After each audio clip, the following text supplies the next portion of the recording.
everyone, this is Kenji and I'm with Ina Evans.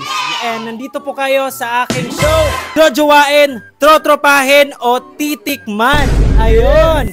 Meron tayong mga pictures dito ng mga content creators. Ipapakita natin kay Miss Ina kung ano sa tingin niya jojowain, trotropahin o titikman. Ready ka na po ba? Ready na po ako. Okay, our first content creator ay si RJ. Jojowain, trotropahin o titikman?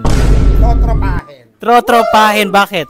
Mukha siyang mabait eh. Masamang tao kasi ako, kailangan ko ng ganitong kaibigan.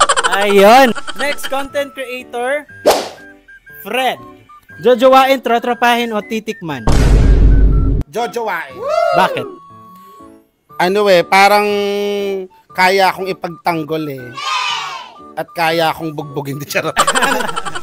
Mukha siya seryosong lalaki. So, jojowain. Ayun, jojowain.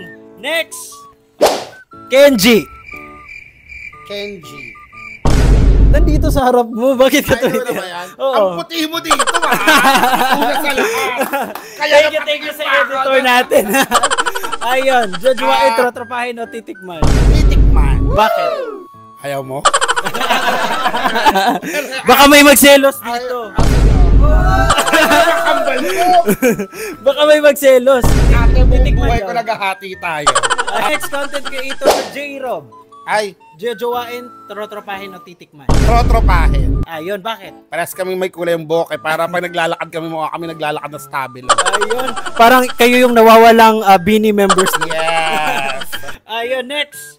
Ansel, jojowain, trotropahin o titikman? Ay, jojowain. Ayun, bakit? Halos mabura na yung mukha sa picture. Ang puti. Hindi mo ang K-pop eh. Eh gusto ko yung mga ganyan. Asa ba yun? K-pop the good work.